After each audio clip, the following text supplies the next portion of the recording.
Welcome back, dear friends, on the highlight of the book, Action Reaction. Today, together again, Kirsten and I will be studying and talking with you about Chapter 17, titled Expiring Debt. This is also one of the things that we would like to bring about this case. It's a happy case. It is. Even though we see some suffering, some difficulties with my pal Leo, right, which is, the same name that was used there by Andre Luiz. But last week we were talking about Adelino Correa, which was an mitigated debt, that we see that really his resignation about the whole situation, and he also unconsciously brings this idea of, I need to go ahead and construct a better life, right? Yes. And we see the happiness after all the difficulty that he's been going through, all the hard work that he's been putting towards not only himself, but others. And in this case here, we see also an individual mind that is really resigned with all the difficulties that he sees in his life. This is a man that physically, he is really troubled, right? And we see that he's really, in his faith, his Catholic faith, that he has faith in God, he has faith in Jesus, and he actually really have this ability to connect with Jesus, saying, he, the one who didn't have to suffer, he didn't have to go through what he did, and he did it with resignation. Why wouldn't I?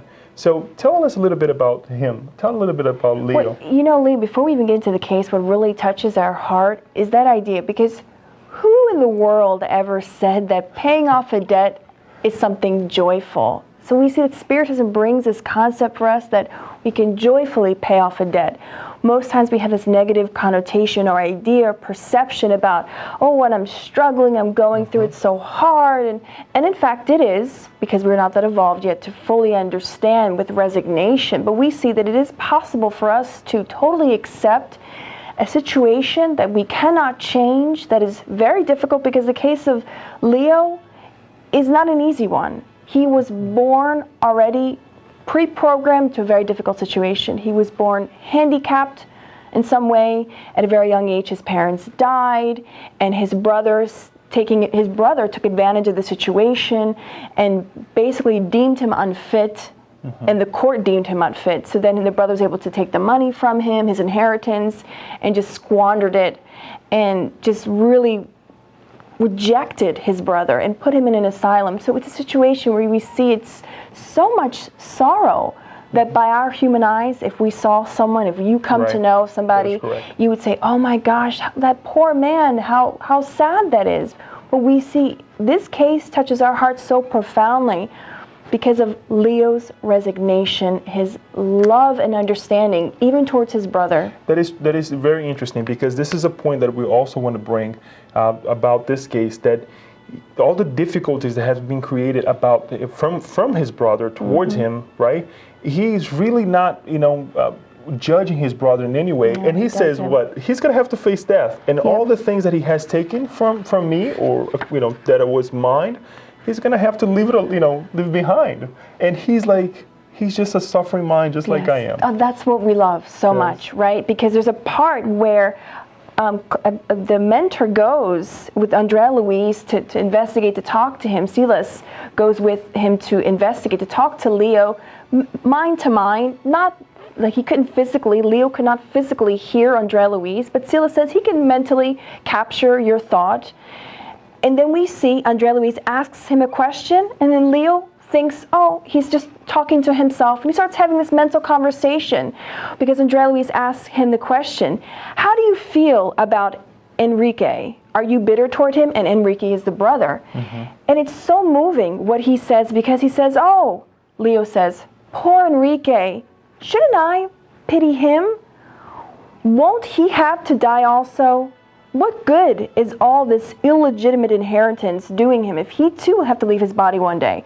Why would this be an issue if he is even unhappier than I? That is profound. That is very profound. Because I think even Joanna, in one of her books as well, I'm sure, she talks about that people who do those types of things, they're not happy. We're not happy people. We put out the conflicts we have, right, Leo? Right. Or at least they're trying to find happiness in something that is in an obscure way. Exactly. Yes, that absolutely. Later on they will see that, it's not what I was looking for. The same way we see in Leo's case, in previous life, which we're not gonna tell you the whole thing. You gotta go read the chapter. Gotta read the chapter, please. But we see, I think here, it's a really interesting example for our lives, that perhaps when somebody inflict pain on us or on others, that we don't judge that person. We feel compassion, if anything, for that individual, right? That we can really pray for them, because they also have to come to terms with those wrong acts, if we will. But it's also something interesting, because as you mentioned, they were in a war. They were talking to this individual now who is close to dying, leaving the physical body, and you see how much faith he has in God.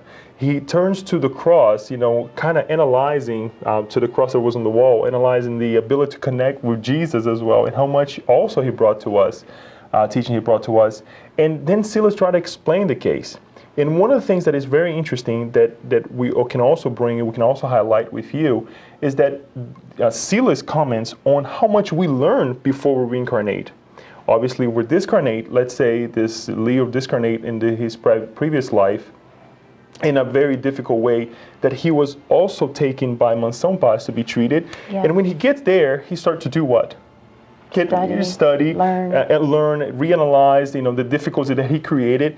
And Silas explains that alone is a debt that we create. That as we reincarnate, somehow we have to pay that off by helping others, by resignation, by truly analyzing, putting to practice what he has learned, what we have learned. So what you're saying, Leo, is that because Leo, this is not going to get confusing, since when Leo was in the spirit realm, he had the ability, he obtained so much information from the spirit mentors, from the guides, that he created a debt for himself. So that could be translated into what? What comes to our mind is that the more you know, the more is asked of you. So you have a responsibility. He has now a responsibility from what he has learned to share with others and to put it into practice, right? That is correct.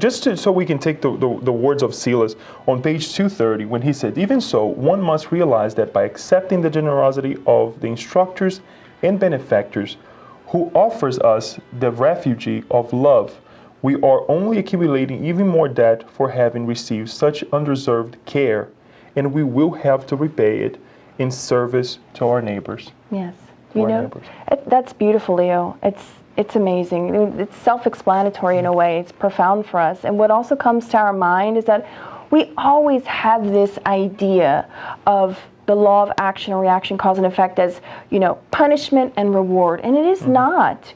Because we come to find out in this chapter that Leo himself asked to have these things to happen to him, because he had such a guilty conscience for what he had done in the past to his own brother in the previous life, that he wanted to come in this position to go through those things to cleanse himself. And it's so significant, Leo, that when we look at the little minutest details in our life, when we wonder, you talked about before in a previous talk about determinism and the idea of destiny. We think about, well, how do I wind up at this job? Because one of the things they tell us in this chapter is that Leo gets a job working a night shift. Because and we're just giving you a little tidbit, you have to read the chapter to understand what we're talking about here. But at some point he gets a job working night shift.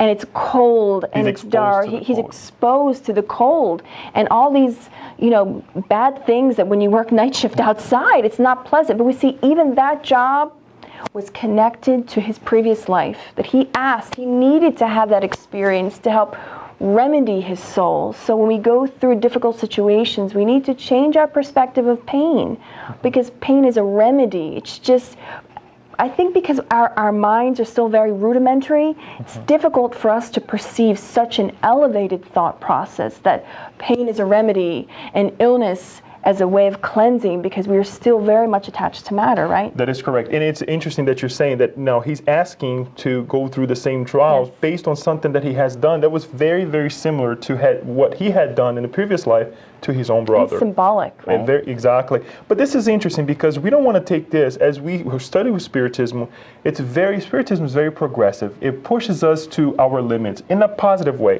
Because if we think about it, it's not for us to look at our problems in our lives now and say, oh my God, you know what, I really should go through this, be resigned to the situation. No, fight for something better in our lives. But understand that that difficult moment that we're going through is for us to learn something.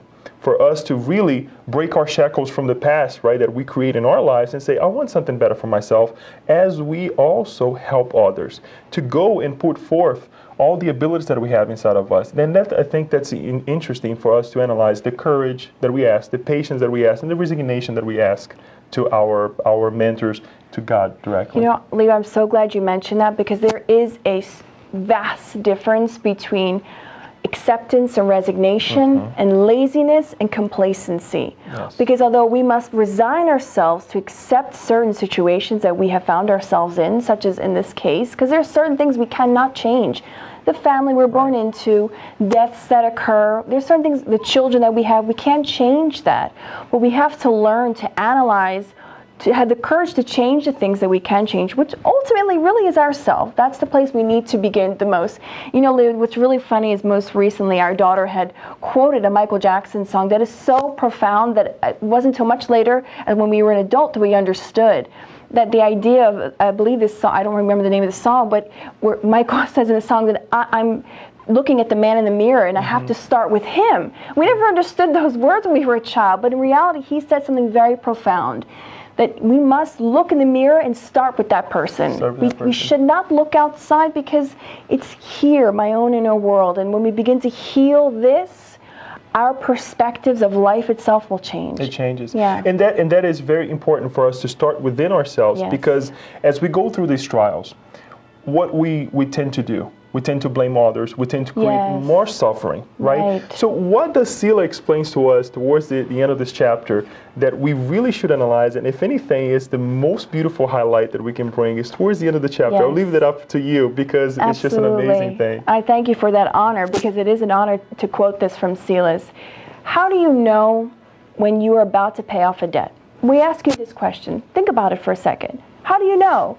Do you know when you are in a mitigated debt, when you're creating more debt for yourself? Well, Silas really brings it home for us and explains it in the most beautiful quote. It's one of our favorites in this chapter, and it's on page 234. It's the next to last page, and he says like this: whenever our pain doesn't cause new pain, and whenever our affliction doesn't cause affliction in those around us, our debt is in the process of expiring. Very often the bed of pain is the blessed altar where we can extinguish ominous commitments and settle our accounts without harming anyone else. When patients yield to the heavenly designs in conformity and humility, they bear the sign of an expiring debt. That's beautiful. That's how we can know when we are at that point. With whatever I'm going through, I don't allow it to affect others, and we can observe this in our own personal life. If you're struggling with something and you don't allow that to affect the ones around you, you know you're in the process of expiring a debt. If you're enduring something and you're making things worse for others, well, it's probably maybe you're not expiring yet. You're not quite there yet, but keep working on it. Still working on it. That's okay. We're all in this together. It's about the law of progress. We're all going to get there. So friends, read the chapter, inspire yourself, inspire one another, and share with someone else. Until next time, I wish you many blessings. Thank you.